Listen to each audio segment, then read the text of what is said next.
రాజారెడ్డి రాజ్యాంగంలో జగన్మోహన్ రెడ్డి నాయకత్వంలో 5 సంవత్సరాలు ఈ రాష్ట్రంలో అరాచకాలు సృష్టించి అనేక మంది మీద తప్పుడు కేసులు పెట్టి అక్రమంగా దోపిడీలు చేసి అదే కార్యక్రమాన్ని తప్పించుకోవడానికి ఈ రోజు ఒక దళిత సోదరుడిని గన్నవరం పార్టీ కార్యాలయం తగలబెట్టినటువంటి కేసులో ఎవరైతే ఫిర్యాదుదారుడుగా ఉన్నటువంటి సత్యవర్ధన్ కిడ్నాప్ చేసి భయపెట్టి అతనితో తప్పుడు స్టేట్మెంట్ ఇవ్వడానికి ప్రయత్నం చేసినటువంటి సందర్భంలో కుటుంబ సభ్యులు ఇచ్చినటువంటి ఫిర్యాదు మేరకు ఇవాళ ఉదయం గన్నవరం మాజీ శాసనసభ్యుడు వల్లభనేని వంశీమోహన్ గారిని అరెస్ట్ చేయడం జరిగింది. మేము మొట్టమొదటి నుంచి కూడా చెప్తా ఉన్నాం, ఎప్పటికైనా ప్రజాస్వామ్యమే గెలుస్తుంది. జగన్మోహన్ రెడ్డిని నమ్ముకున్నటువంటి ప్రతి ఒక్కరూ కూడా ఏదో ఒక రోజు అరెస్ట్ కాక తప్పదు. అధికారం ఉంది కదా అని చెప్పి విర్రవీగితే రేపేమవుద్దనే దానికి ఇవాళ వల్లభనేని వంశీ అరెస్టే ఒక నిదర్శనం. ఇవాళ అతనికి రాజకీయ భిక్ష పెట్టినటువంటి పార్టీ తెలుగుదేశం పార్టీ. అతనికి శాసనసభ్యుడిగా గెలవగలగడానికి కారణం తెలుగుదేశం పార్టీ. అటువంటి కన్న తల్లి లాంటి తెలుగుదేశం పార్టీ కార్యాలయాన్ని తగలబెడితే ఇవాళ ఏం జరిగిందో చూసాం. వాళ్ళ అక్రమ దోపిడీలు అవన్నీ కూడా ఎంక్వైరీలు జరుగుతున్నాయి. అందరూ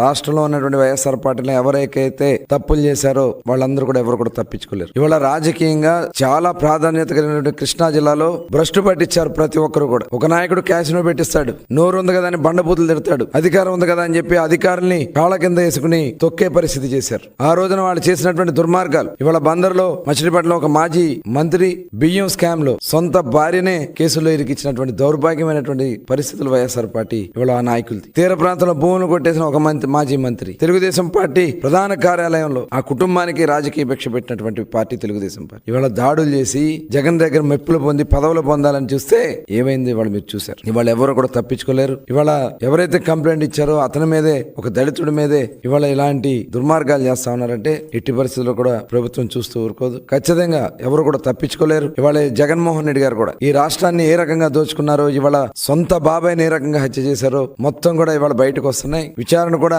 వేగవంతంగా పూర్తి కావాల్సినటువంటి అవసరం ఉంది. దానికి కావాల్సినటువంటి చర్యలన్నీ కూడా తీసుకునే పరిస్థితి ఉంది. కాబట్టి ఎవరు కూడా తప్పించుకోలేరు. ఇవాళ వచ్చి మాట్లాడుతూ ఉన్నారు ఒక్కొక్కరు. మీరు మాట్లాడే అర్హత మీకుందా? మీరు చేసిన తప్పిదాలే మిమ్మల్ని వెనక పంపిస్తున్నారు. అది గుర్తుపెట్టుకోవాలని చెప్పి ఈ సందర్భంగా తెలియజేస్తూ చాలా పారదర్శకంగా మేము కక్షపూరితంగా చేయాలంటే ప్రభుత్వం వచ్చిన నెల రోజుల్లోనే మొత్తం అందరినీ జైల్లో పెట్టొచ్చు. కానీ మేము ఎక్కడా కూడా ఎవరి మీద కూడా కక్ష సాధింపు చర్యలు తెలుగుదేశం పార్టీ చేయదు. ప్రజాస్వామ్యబద్ధంగానే ముందుకెళ్తాం. ఎవరైతే దీంట్లో అవినీతిలో గాని అరాచకాల్లో గాని భాగస్వాములయ్యారో వాళ్ళు ఎట్టి పరిస్థితుల్లో తప్పించుకోలేరని కూడా తెలియజేస్తాను.